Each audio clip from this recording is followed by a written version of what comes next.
Hello friends, Jai Hind. Welcome to today exam study. Friends, मैं हूं विवेक पांडे और स्वागत करता हूं आज के इस नए वीडियो में, जिसमें हम जानेंगे बाल विकास के कुछ महत्वपूर्ण बिंदु के बारे में, कुछ महत्वपूर्ण क्वेश्चन के बारे में जो खास करके सीटेट एग्जाम में बहुत बार पूछा जाता है, जिसमें कि हम जानेंगे विकास की अवधारणाओं के बारे में, जिसमें हम जानेंगे वृद्धि और विकास क्या दोनों एक ही है या वृद्धि और विकास दोनों अलग अलग है। क्या वृद्धि अलग है, विकास अलग है, या इनमें कुछ अंतर भी है। तो इन्हीं सब क्वेश्चन को, इन्हीं सब प्रश्नों को हम समझेंगे, जानेंगे। तो चलिए स्टार्ट करते हैं आज का हमारा वीडियो।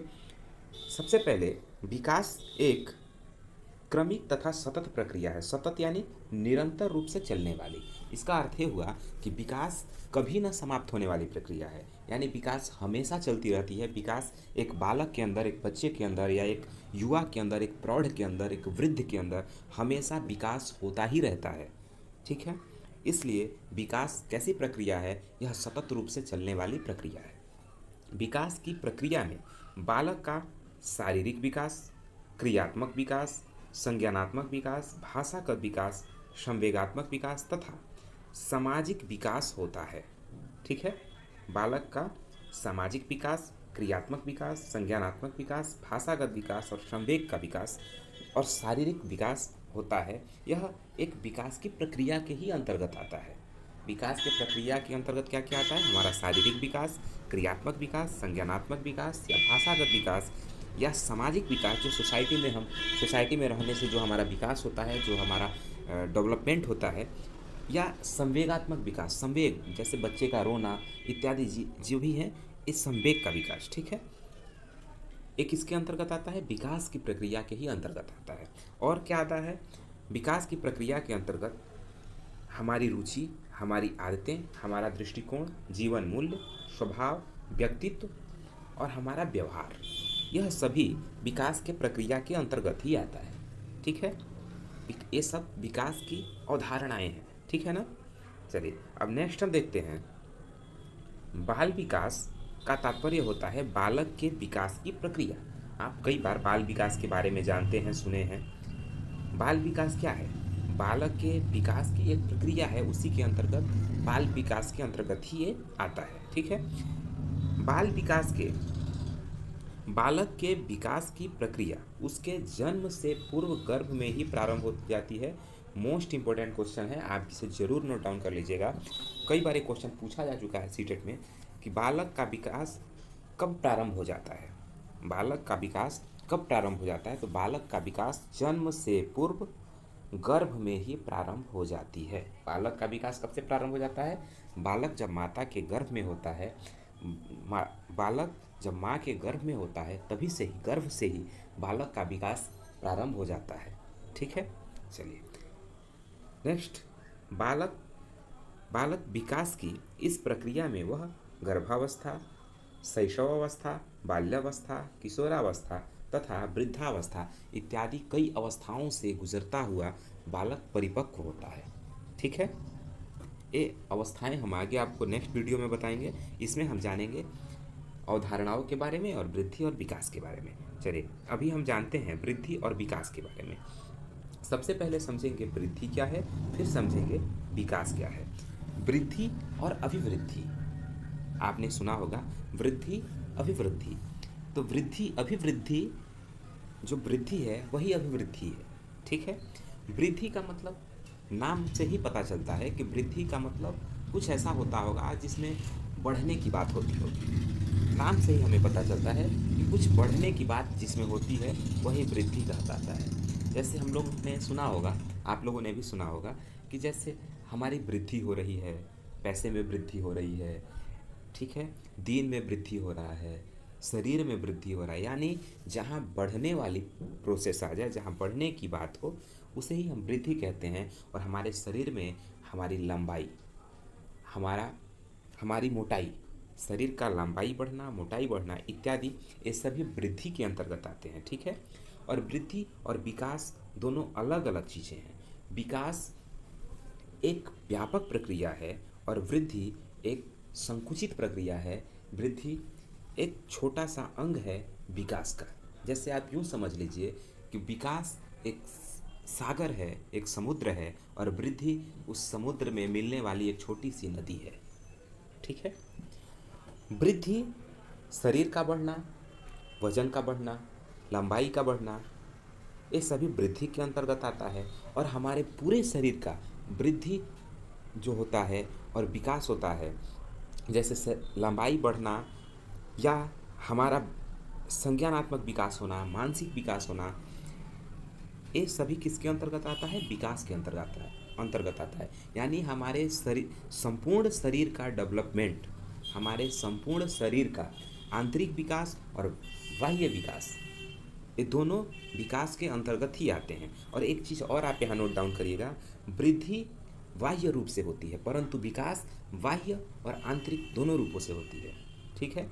आंतरिक मतलब क्या? जैसे हम कितने इंटेलिजेंट हुए, हमें हमें कितना संज्ञानात्मक विकास हुआ हमारा, ठीक है, हमारा कितना संज्ञान हुआ, कितना मानसिक रूप से हम परिपक्व हुए, ये सब क्या है? ये आंतरिक विकास है। बाह्य विकास क्या है? हमारा शरीर बढ़ना, हमारे शरीर का बढ़ना, ठीक है, हमारे शरीर का बढ़ना, ये हमारा बाह्य विकास है। हमारा मोटा होना, ये हमारा बाह्य विकास है। ठीक है। तो चलिए अब हम यहाँ देखते हैं कुछ इम्पोर्टेंट फैक्ट्स को। वृद्धि में केवल शारीरिक परिवर्तन होता है, जो मैंने आपको बताया। विकास में शारीरिक, मानसिक, व्यवहारिक परिवर्तन होते हैं। हमारे व्यवहार का परिवर्तन, अच्छा देखिए, क्वेश्चन पूछता है हमारे व्यवहार में परिवर्तन होना, यह वृद्धि है या विकास है? क्वेश्चन पूछता है, कई बार पूछा है कि हमारे व्यवहार में परिवर्तन होना यह वृद्धि है या विकास है? तो यहाँ पे सीधा सीधा आंसर होगा कि हमारे व्यवहार में परिवर्तन हमारा विकास है। ठीक है। और शरीर में परिवर्तन वृद्धि है। यदि आपके शरीर में कोई परिवर्तन होता है, कोई चेंजिंग होती है, तो वह वृद्धि है। और आपके व्यवहार में कोई परिवर्तन होता है, वह विकास के अंतर्गत आता है। ठीक है। इसके बाद एक मोस्ट इम्पोर्टेंट क्वेश्चन है, इसे नोट डाउन जरूर कर लीजिएगा। वृद्धि मात्रात्मक होती है। कई बार एग्जाम में पूछा जा चुका है कि वृद्धि मात्रात्मक होती है या गुणात्मक होती है। तो वृद्धि मात्रात्मक होती है। मात्रात्मक मतलब क्या? जिसकी कोई यूनिट हो, जिसकी कोई इकाई हो, जिसे मापा जा सके, जिसे तौला जा सके, ठीक है ना, जिसकी कोई मात्रा हो। समझ आ रहा है? तो क्या मापा जा सकता है? जैसे कल आपने कितना सीखा, क्या इसको मापा जा सकता है? नहीं। कल हमने कितना पढ़ा, क्या इसका कोई पैमाना है कि हमने 2 kg पढ़ा, हमने 2 मीटर पढ़ा या हमने 2.5 मीटर पढ़ा? कोई पैमाना नहीं है इसका। तो यह वृद्धि नहीं है। फिर वृद्धि है क्या? तो हमारी लंबाई कितनी बढ़ी, ये वृद्धि है कि नहीं है? इसे मापा जा सकता है। लंबाई मापी जा सकती है ना। तो लंबाई का मापना, जिसका एक पैमाना है, जिसका यूनिट है, जिसे मापा जा सकता है, वह वृद्धि है। इसीलिए वृद्धि क्या है? मात्रात्मक होती है और विकास गुणात्मक होती है। ठीक है। क्वेश्चन पूछेगा विकास गुणात्मक होती है, वृद्धि मात्रात्मक होती है या गुणात्मक, तो आप लिखेंगे मात्रात्मक, और विकास गुणात्मक होती है। ठीक है। चलिए नेक्स्ट हम देखते हैं।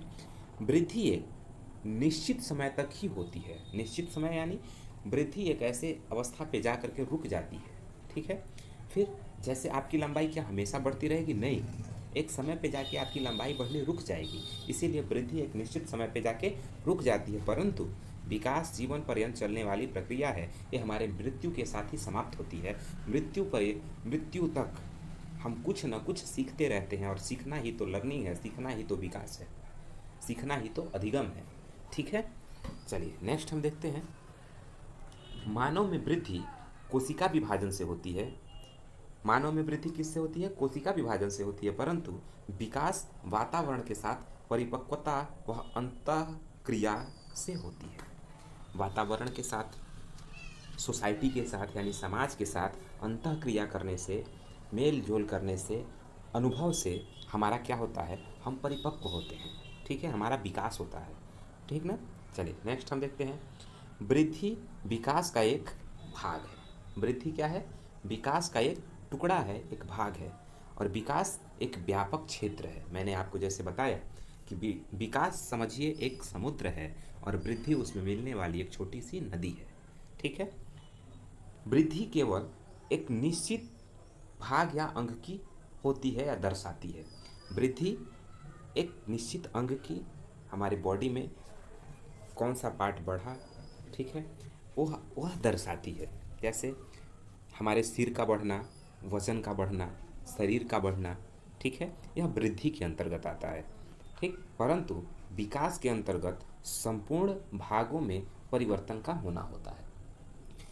संपूर्ण हमारे शरीर के अंदर जो संपूर्ण चेंजिंग होता है, संपूर्ण परिवर्तन होता है, वह विकास के अंतर्गत आता है। और वृद्धि के अंतर्गत एक अंग के अंदर कुछ परिवर्तन हुए, वह वृद्धि के अंतर्गत आता है, परंतु संपूर्ण संपूर्ण भागों में परिवर्तन का होना विकास है।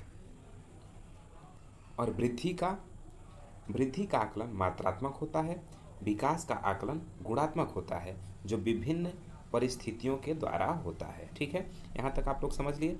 चलिए, वृद्धि और विकास में कुछ महत्वपूर्ण बिंदु एक बार आपको फिर बता दे रहा हूँ। वृद्धि एक अवस्था तक जाने के बाद रुक जाती है, परंतु विकास कभी न समाप्त होने वाली प्रक्रिया है, यह जीवन पर्यंत चलती रहती है। जब तक हम जीते हैं कुछ ना कुछ सीखते रहते हैं। सीखना ही विकास है, सीखना ही लर्निंग है, लर्निंग ही अधिगम है। ठीक है, तो हम जब तक जीते हैं, जब तक जिंदा हैं, कुछ ना कुछ सीखते रहते हैं, और इसी को विकास कहते हैं। विकास हमारे संपूर्ण शरीर, संपूर्ण भाग में होता है। आंतरिक और बाह्य जो दोनों तरफ से होता है वह विकास है, परंतु वृद्धि सिर्फ बाह्य रूप से होता है, आंतरिक रूप से नहीं होता है। ठीक है, चलिए आज के वीडियो में सिर्फ इतना ही। मिलते हैं नेक्स्ट क्लास में, तब तक के लिए जय हिंद।